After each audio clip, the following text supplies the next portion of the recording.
Winback Farm of Canada is home to 3 exceptional trotters. Archangel, sired 2 2021 Super Final winners, Fashion Frenzy and Twin Bee Archie.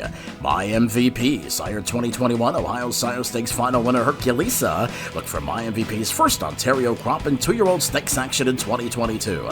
Trixton sired many 2021 stakes winners, including Quattro de Julio and Beltassima. His first Ontario crop will fall in 2022. For more information, winbackfarm.com.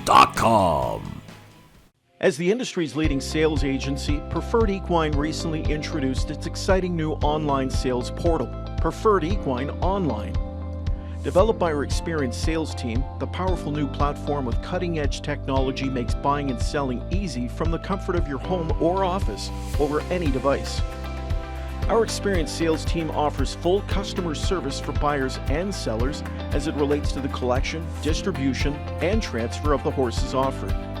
Sellers can enter a horse as easy as 1, 2, 3 with a searchable database while allowing comments, photos, and other documents.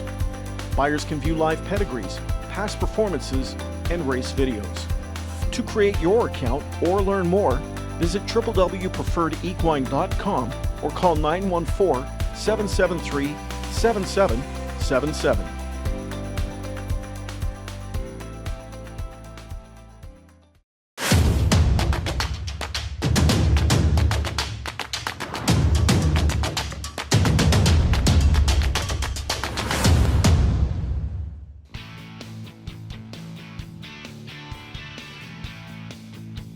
I'm here with Jeff Gregory. Jeff, you've had an amazing career as a driver. You had your second best year since 2017. You made $600,000 this year as a driver, closing in on $75 million, and you're on the Grand Circuit. Here we stand in your stable of 12 horses, and you're there every year. What do you attribute that to? Well, I've cut down on my driving duties quite a bit since I opened the stable back up, but I was raised by 2 parents that were very hard workers, and they instilled that in us kids from the day we started. Yeah. And the thing is, Jeff, a lot of the horsemen here talk about how precise you are, and you're always paying attention to your horse, professional every minute of the day when you're out there on the track. What are you focusing on from the very beginning with these animals that you're creating? Well, for the most part, I'm lucky because we have a small stable, so I can basically go with every horse at least every other day. So, they don't get lost in the shuffle. And basically with our horses, we got all trotters, and I've found that the biggest thing to help us is if they're sound. Or I'm always looking for soundness. They make so many less mistakes when they're not feeling any pain or anything's wrong that way. So is that something that you're doing just with topical creams, rubbing? Is that things that your caretakers are doing, or when do you start using a vet? Well, we try not to use the vet as little as possible, obviously, but most of these young horses will, especially over the winter. We don't use do a lot of vet work, but it's a lot of blistering off and on. The babies, I'm way more conservative than most guys. If they start showing that they're off a little bit, we give them a little break. But take it off, take it easy with them for a week. They're not machines for sure, and they all come at different stages. So we just try and treat them as individuals, and hopefully it works out. You also are one of the guys here that utilizes the half, the mile, and the paddocks in your routine of developing these youngsters. Yeah, if we have horses that are going to race on the half-mile track in the summer, we'll take them up there a little bit. They all get into a routine of going out in the morning for an hour or so, get the stalls done.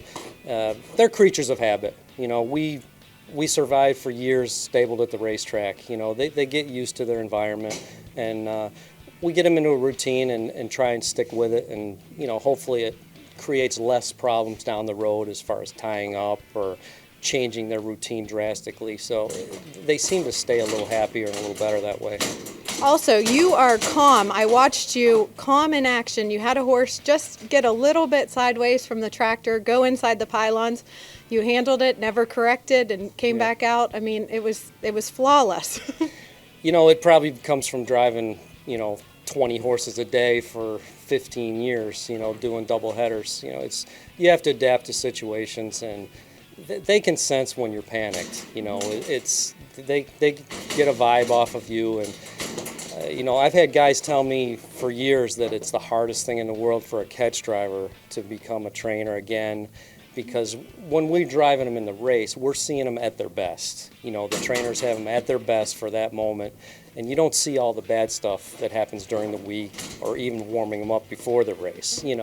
But it's so you have to be a little patient and accept some of the bad things that come naturally. Right. I read about you, and I read that you started out with your father, who was an excellent horseman, and he progressed with you slowly, kind of like developing a yearling, and he gave you drives that you were comfortable with. What were the most important things that he wanted you to focus on?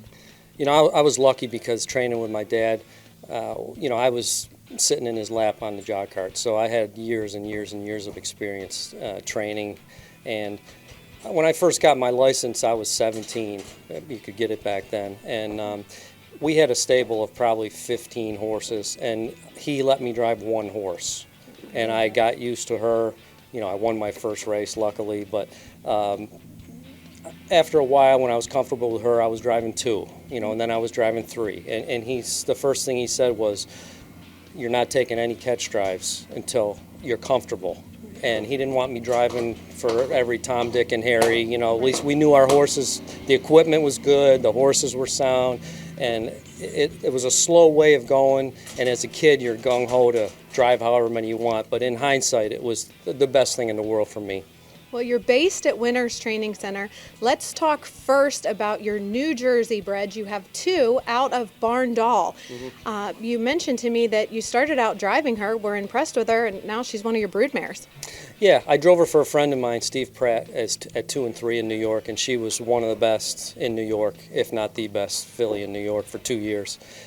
We bought her after her 3-year-old year for Bill Weaver, who only got to enjoy her for about a half a year before he passed away. So luckily, my partner, Steve Finkelstein, and we were able to buy a package from Bill Weaver's estate, and she was one of them. So we raced her a couple years, and she was, made almost $900,000, I believe.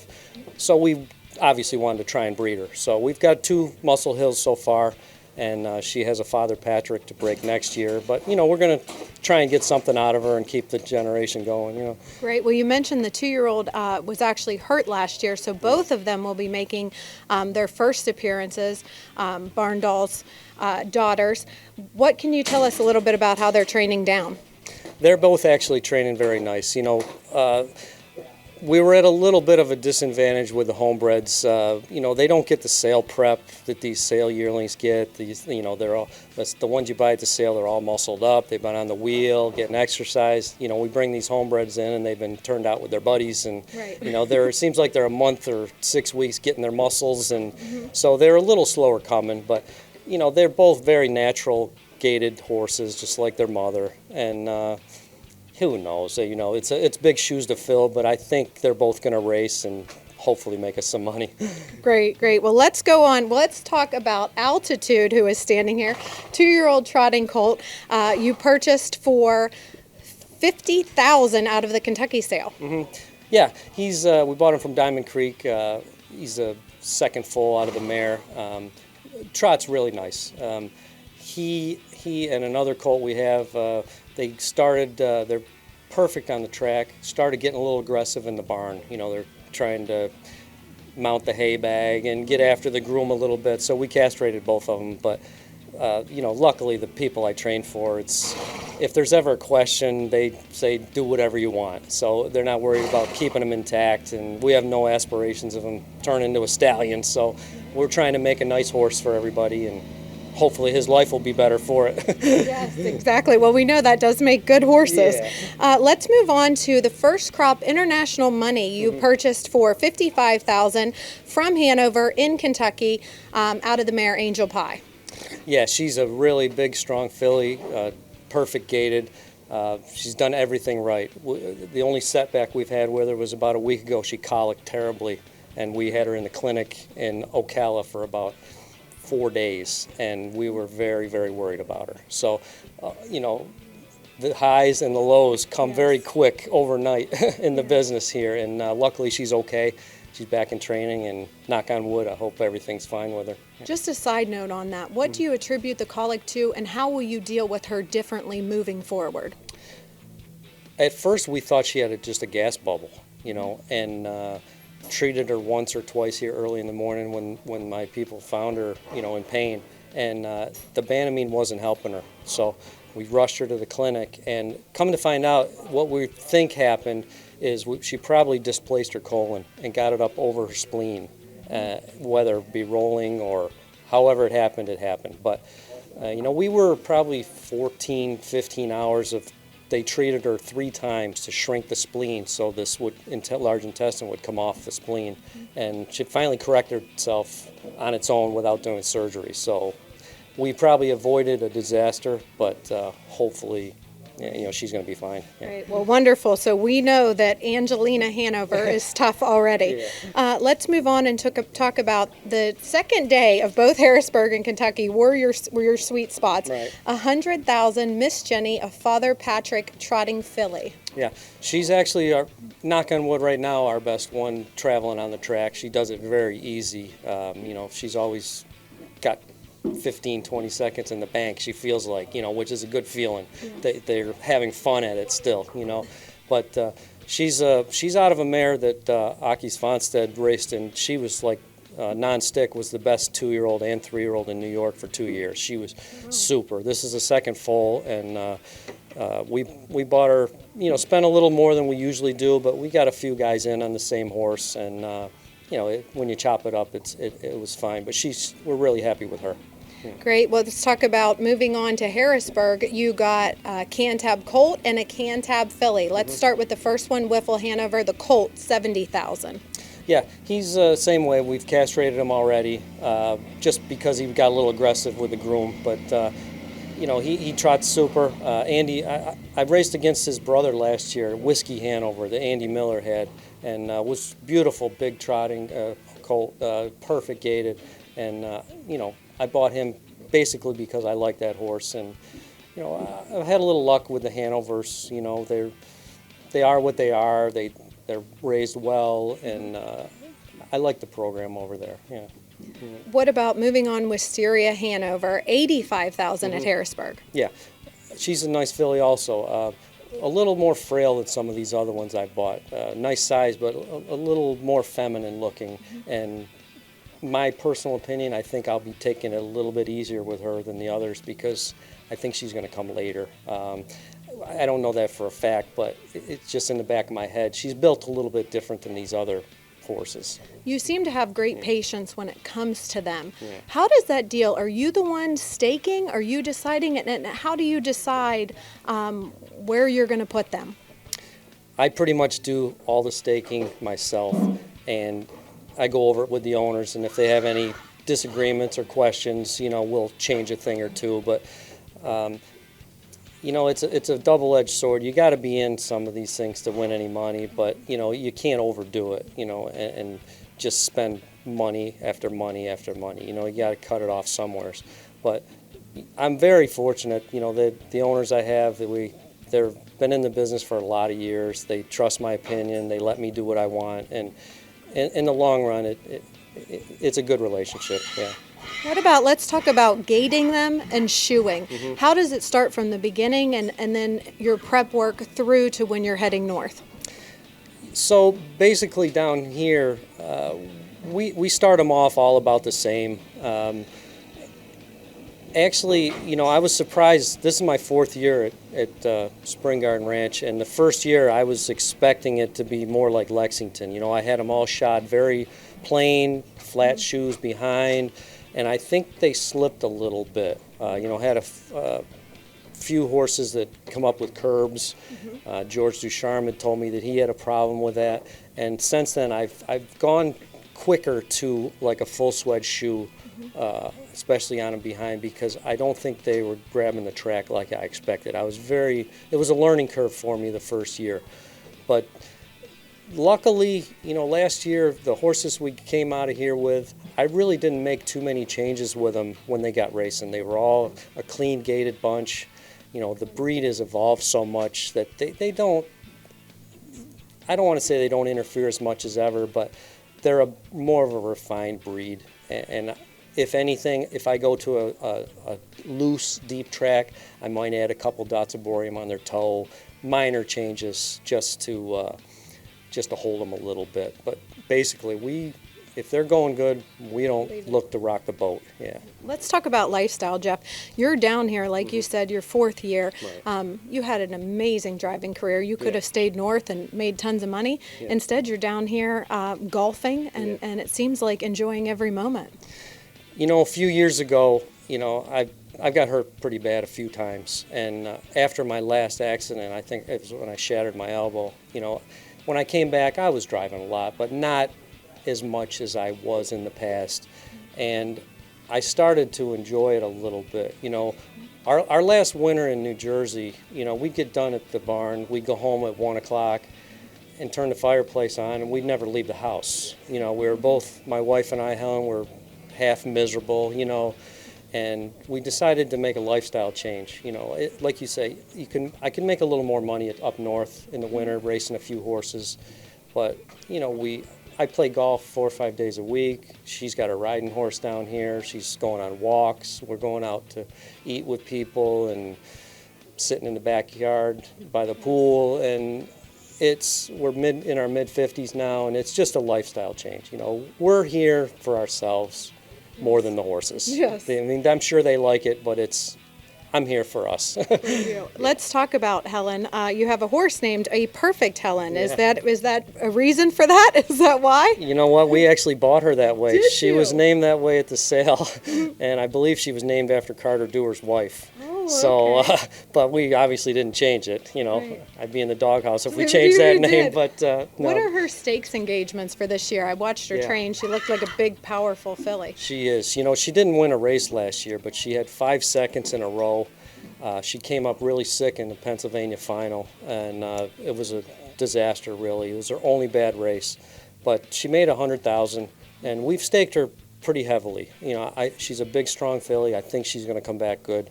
And at worst, I think we have a really good Pennsylvania horse. And if she steps up just a hair, I think she can compete in a few of the better Grand Circuit races. Yeah. Jeff, you're giving back to the sport. You have competed, but you also are in the political side. You're a USTA director. What would you encourage others to do? I think a lot of us horsemen respect you for the fact that you're not just taking from the sport, you give back. Yeah, it's obviously it's a voluntary job, but my friend John Brennan actually got me involved when Luke Willett moved back to Canada. I took his spot in New Jersey, so I've been on there a few years now. It's probably close to 10, I would think, but I've since become the chairman of the driver trainer committee, so I deal with a lot of the tests, or if there's a problem with a driver or helping someone out to get their license. That's the most strenuous thing I do. It's not a big job, but the people, you know, they can always, my phone number's available, they call me, they can email me. You know, we're basically just there to help our district and our people in our district and hear their thoughts, hear their concerns, and convey it to the USTA as their representative. Yeah. Well, Jeff, I have to tell you, thank you so much for taking time with us. Jeff Gregory, a small stable, but on the Grand Circuit every year. Last year you had You Ought to Dream, and once again, just you have great ones coming back for next year. What should we watch for from your 3-year-olds? A Perfect Helen is coming back really good. We've got a 3-year-old brother to You Ought to Dream named Dribbling Bee that he was very green starting off last year. He made a break his first start. I backed him up into some cheaper company in a stallion stake. Later in the year, he won a couple races. He won the Keystone Classic at the Meadows, and he ended up making some money and took a nice record. And he's coming back super. He's really grown, but he's a brother to You Ought to Dream. And if he's anything like his sister, hopefully he'll give us some fun for this summer too. Great. Well, Jeff is living proof that you don't have to have a big stable to be competitive on the Grand Circuit. And Jeff, I wish you the best of luck in 2022. Thanks very much. As the industry's leading sales agency, Preferred Equine recently introduced its exciting new online sales portal, Preferred Equine Online. Developed by our experienced sales team, the powerful new platform with cutting-edge technology makes buying and selling easy from the comfort of your home or office over any device. Our experienced sales team offers full customer service for buyers and sellers as it relates to the collection, distribution, and transfer of the horses offered. Sellers can enter a horse as easy as 1, 2, 3 with a searchable database while allowing comments, photos, and other documents. Buyers can view live pedigrees, past performances, and race videos. To create your account or learn more, visit www.preferredequine.com or call 914-773-7777.